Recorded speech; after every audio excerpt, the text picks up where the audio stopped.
ಆಚಿ ಮಸಾಲ. ಎಂತ ಅಡಿಗೆಯ ರುಚಿಯಾಗೋ ರಹಸ್ಯವು 20 ರೂಪಾಯಿ. ಬೆಂಗಳೂರಿನ ಮೆಜೆಸ್ಟಿಕ್ಗೆ ಬಂದಿಳಿದಂತಹ ಪ್ರತಿಯೊಬ್ಬರಿಗೂ ಕೂಡ ತಮ್ಮ ಬದುಕಲ್ಲಿ ಒಂದೊಂದು ರೀತಿಯ ಎಕ್ಸ್ಪೀರಿಯೆನ್ಸ್ ಆಗಿರುತ್ತೆ. ಅಂಥದ್ದೇ ಘಟನಾವಳಿಗಳನ್ನು ಆಧರಿಸಿರ್ತಕ್ಕಂತಹ ಸಿಟಿ ಲೈಟ್ಸ್ ಈಗ ವಿಶೇಷವಾಗಿ ಪ್ರೇಕ್ಷಕರ ಮುಂದೆ ಬರೋಕ್ಕೆ ರೆಡಿ ಆಗಿರ್ತಕ್ಕಂಥದ್ದು. ವಿನಯ್ ಅವರು ನಮ್ಮ ಜೊತೆ ಇದ್ದಾರೆ, ಮಾತಾಡ್ಸೋಣ.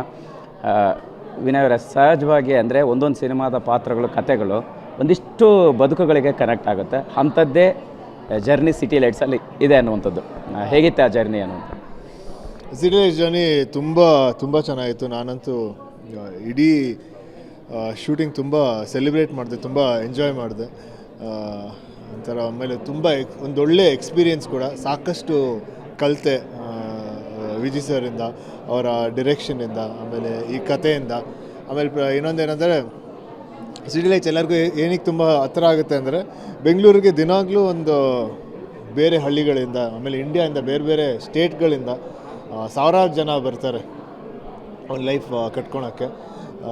ಸೊ ಅದೇ ರೀತಿ ಸಿಟಿ ಲೈಟ್ಸಲ್ಲಿ ಕೂಡ ನನ್ನ ಕ್ಯಾರೆಕ್ಟರ್ ಆ ಥರ. ಸೊ ಅದರಿಂದ ತುಂಬ ಜನಕ್ಕೆ ಇದು ಕನೆಕ್ಟ್ ಆಗುತ್ತೆ ಅನಿಸುತ್ತೆ. ಈಗ ಮೆಜೆಸ್ಟಿಕ್ ಅನ್ನೋಂಥದ್ದು ಒಂದು ಮಾಯಾನಗರಿ ಇದ್ದಂಗೆ, ಅಂದರೆ ಬಂದಿಳಿದಂಥವ್ರಿಗೆ ಪ್ರತಿಯೊಬ್ಬರು ಕೂಡ ಬದುಕಲ್ಲಿ ಅಲ್ಲಿನ ವಾಸ್ತವತೆ ಗೊತ್ತಿಲ್ಲದಂಥ ಸಂದರ್ಭದಲ್ಲಿ ಸಾಕಷ್ಟು ಸನ್ನಿವೇಶಗಳನ್ನು ಎದುರಿಸಬೇಕಾಗುತ್ತೆ.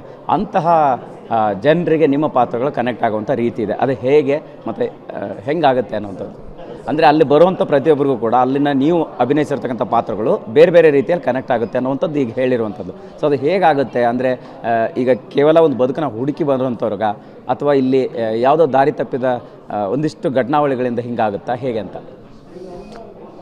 ಅಂದರೆ ಈ ಸಿನಿಮಾ ಪೂರ್ತಿ ಎಕ್ಸ್ಪೀರಿಯೆನ್ಸ್ಗಳಲ್ಲ. ಈಗ ಜನರ ಲೈಫಲ್ಲಿ ಅವ್ರಿಗೆ ಸಾಕಷ್ಟು ಎಕ್ಸ್ಪೀರಿಯೆನ್ಸ್ಗಳಾಗಿರುತ್ತೆ. ಮೆಜೆಸ್ಟಿಕಲ್ಲೇ ಆಗಿರ್ಬೋದು, ಇಲ್ಲ ಆಚೆ ಕಡೆ ಆಗಿರ್ಬೋದು. ಸೊ ಅದೊಂದು, ಈಗ ಯಾರ್ಯಾರು ಮೆಜೆಸ್ಟಿಕಲ್ಲಿ ಇದ್ದಾರೆ, ಯಾರ್ಯಾರು ಮೆಜೆಸ್ಟಿಕ್ನ ನೋಡಿದ್ದಾರೆ, ಅವ್ರಿಗೊಂಥರ ಎಕ್ಸ್ಪೀರಿಯೆನ್ಸ್ ಆಗುತ್ತೆ. ಮತ್ತು ಯಾರು ಮೆಜೆಸ್ಟಿಕ್ ಬಗ್ಗೆ ಟಚ್ಚೇ ಇಲ್ಲ, ಅವ್ರಿಗೆ ಇನ್ನೊಂಥರ ಎಕ್ಸ್ಪೀರಿಯೆನ್ಸ್ ಆಗುತ್ತೆ. ಎಲ್ಲರಿಗೂ ಒಂದು ಒಳ್ಳೆ ಎಕ್ಸ್ಪೀರಿಯೆನ್ಸ್ ಅಂತೂ ಹಾಗೆ ಆಗುತ್ತೆ. ಪರ್ಟಿಕ್ಯುಲರಾಗಿ ವಿಜಯ್ ಸರ್ ಡೈರೆಕ್ಷನ್ ಅಂತಂದರೆ, ವಿನಯ್ ಅವರೊಳಗೊಬ್ಬ ಇನ್ನೂ ಬಳಸ್ಕೊಳ್ಳೋಕೆ ಆಗದೇ ಇರೋಷ್ಟು ಕಲಾವಿದ ಇದ್ದಾರೆ ಅನ್ನೋಂಥ ಮಾತನ್ನು ಹೇಳ್ತಾ ಇದ್ದಾರೆ. ಸೊ ನೀವೊಂದು ಸಮುದ್ರ ಇದ್ದಂತೆ ಅನ್ನೋಂಥ ರೀತಿಯಲ್ಲಿ ನಿಮ್ಮ ಕುಟುಂಬ ಆಗಿರ್ಬೋದು, ನಿಮ್ಮ ಕಲೆ ಆಗಿರ್ಬೋದು, ಅಂದರೆ ನಿಮ್ಮ ಪಾತ್ರಗಳನ್ನು ಮತ್ತು ನಿಮ್ಮ ಒಳಗಿರೋ ಒಬ್ಬ ಕಲಾವಿದನನ್ನು ಈ ಸಿನಿಮಾದಲ್ಲಿ ಬಳಸ್ಕೊಳ್ಳುವಂಥ ಎಷ್ಟು ಪ್ರಯತ್ನಗಳು ಆಗಿದೆ ಅಂತ ಅನಿಸುತ್ತೆ ಅಂತ? ಸರ್ ಹೇಳಿ ತಿರ್ಗ. ಎಷ್ಟು ನಿಮ್ಮನ್ನು ಇಲ್ಲಿ ಬಳಸ್ಕೊಳ್ಳುವಂಥ ಪ್ರಯತ್ನ ಆಗಿದೆ ಅನ್ನೋದು? ಅಂದರೆ ಅವ್ರು ಆ ಥರ ಹೇಳ್ತಾರೆ, ಅಂದರೆ ಅವ್ರ ಇನ್ಪುಟ್ಸ್ ಆ ಥರ ಇತ್ತು. ಅಂದರೆ ಅವ್ರ ಎಕ್ಸ್ಪೀರಿಯೆನ್ಸು ಆ್ಯಕ್ಟಿಂಗಲ್ಲಿರ್ಬೋದು, ತುಂಬ ಎಕ್ಸ್ಪೀರಿಯೆನ್ಸ್ ಇದೆ ಆ್ಯಕ್ಟಿಂಗಲ್ಲಿ, ಡಿರೆಕ್ಷನಲ್ಲಿ, ಫೈಟ್ಸಲ್ಲಿ. ಸೊ ಅವರ ಎಕ್ಸ್ಪೀರಿಯೆನ್ಸಲ್ಲಿ ಏನಂದರೆ, ಈಗ ಒಂದೊಂದು ಇಮೋಷನ್ ಆಚೆ ತೆಗಿಬೇಕಾದ್ರೆ, ಇಲ್ಲ ಒಂದೊಂದು ಸ್ಟಂಟ್ ಮಾಡೋಕ್ಕೆ ನಾವು ತುಂಬ ಯೋಚನೆ ಮಾಡಿರ್ತೀವಿ. ಬಟ್ ಅವ್ರ ಹತ್ರ ಒಂದು ಟ್ರಿಕ್ ಇರುತ್ತೆ, ಇಲ್ಲ ಅಂದರೆ ಅವ್ರ ಅಷ್ಟು ಎಕ್ಸ್ಪೀರಿಯೆನ್ಸ್ ಎಲ್ಲ ಒಂದು ಈಸಿಯಾಗಿ ಒಂದು ನುವಾನ್ಸ್ ಹೇಳ್ತಾರೆ ಅಷ್ಟೇ. ಆ ಒಂದು ಚಿಕ್ಕ ಪಾಯಿಂಟ್ ಹೇಳಿರ್ತಾರೆ ಅಷ್ಟೇ. ಆ ಪಾಯಿಂಟ್ನ ನಾವು ಹಿಡ್ಕೊಂಡು ಹೋದರೆ ನಮಗೆ ಆ್ಯಕ್ಟಿಂಗ್ ಅಷ್ಟೇ ಈಸಿ ಆಗಿಬಿಡುತ್ತೆ. ಈಗ ಸಾಫ್ಟ್ ಆಗಿದ್ದಂಥ ವಿನಯ್ ಅವರು ರಗಡ್ ಆಗಿದ್ದಾರೆ ಈ ಸಿನಿಮಾದ ಎಕ್ಸ್ಪೀರಿಯೆನ್ಸಿಂದ ಅನ್ನೋದು. ಅಂತಹ ಘಟನಾವಳಿಗಳಿಗೆ ಏನು ಕಾರಣ ಆಯಿತು ಅಂತ?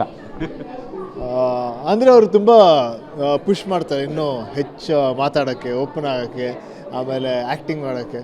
ಸೊ ಆಮೇಲೆ ಅವ್ರ ಜೊತೆ ಆಮೇಲೆ ತುಂಬ ತಮಾಷೆಗಳು ಮಾಡ್ತಾರೆ. ಸೊ ಆ ಎಕ್ಸ್ಪೀರಿಯೆನ್ಸಸ್ಗಳೇ ಒಂದು ಪರ್ಸ್ನಾಲಿಟಿ, ಏನೇ ಆದ್ರೂ ಎಕ್ಸ್ಪೀರಿಯೆನ್ಸಸ್ಸಿಂದನೇ ಒಂದು ಪರ್ಸ್ನಾಲಿಟಿ ಫಾರ್ಮ್ ಆಗೋದಲ್ಲ.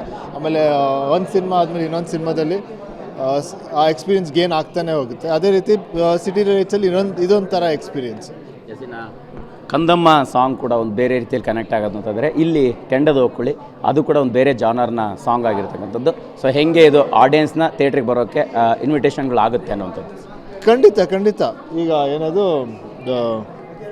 ಕಂದಮ್ಮ ಆಗಲೇ ತುಂಬ ಜನ ರೀಲ್ಸ್ ಮಾಡೋಕ್ಕೆ ಶುರು ಮಾಡಿದ್ದಾರೆ. ಆಮೇಲೆ ಕಂದಮ್ಮ ಒಂದು ಲವ್ ಸಾಂಗ್ ಆದ್ರೂ ಅದನ್ನು ಅವ್ರ ಮಕ್ಕಳ ಜೊತೆ, ಅವರ ತಾಯಿ ಜೊತೆ, ಆಮೇಲೆ ಫ್ಯಾಮಿಲಿ ಜೊತೆ, ಪಾರ್ಟ್ನರ್ ಜೊತೆ ತುಂಬ ರೀಲ್ಸ್ಗಳು ಮಾಡಿದ್ದಾರೆ. ಸೊ ಅದನ್ನೆಲ್ಲ ನೋಡಿ ಖುಷಿ ಆಯಿತು. ಅದೊಂದು ವರ್ಗ ಅಂದರೆ ಈ ಸಾಂಗು ಇದೊಂದು ಮಾದಪ್ಪನ ಸಾಂಗು. ಸೊ ಮಾದಪ್ಪನ ಭಕ್ತರಿಗೆಲ್ಲ ತುಂಬ ಇಷ್ಟ ಆಗುತ್ತೆ. ಜೊತೆಗೆ ಇದರಲ್ಲಿ ಒಂದು ಫಾಸ್ಟ್ ಒಳ್ಳೆ ರ್ಯಾಪ್ ಬೀಟ್ ಕೂಡ ಇದೆ. ಸೊ ಅದು ತುಂಬ ಜನಕ್ಕೆ ಇಷ್ಟ ಆಗುತ್ತೆ. ಫೈನಲಿ ಸೆಪ್ಟೆಂಬರ್ 18 ಥಿಯೇಟ್ರಿಗೆ ಬರ್ತಾ ಇದೆ ಸಿನಿಮಾ, ಏನು ಹೇಳ್ತೀರಿ? ಅದೇ ಸೆಪ್ಟೆಂಬರ್ 18ಕ್ಕೆ ಗಣೇಶನ ಹಬ್ಬ ಆದ ತಕ್ಷಣ ನಮ್ಮ ಸಿನಿಮಾ ರಿಲೀಸ್ ಆಗ್ತಿದೆ. ಸೊ ಆ ಸೆಲಿಬ್ರೇಷನ್ನ ನಮ್ಮ ಸಿನಿಮಾಕ್ಕೂ ಹಂಗೆ ಕಂಟಿನ್ಯೂ ಮಾಡಿ ಅಂತ ಹೇಳಕ್ಕೆ ಇಷ್ಟ. Thank you Vinay. ಎಸ್, ಇದಿಷ್ಟು ವಿನಯ್ ರಾಜ್ಕುಮಾರ್ ಅವರ ಮಾತಾಗಿರ್ತಕ್ಕಂಥದ್ದು. ಕ್ಯಾಮ್ರಾ ಪರ್ಸನ್ ಜಗನ್ ಜೊತೆ ಮಾಲ್ತೇಶ್ ಜಗ್ಗಿನ್, TV9 ಬೆಂಗಳೂರು.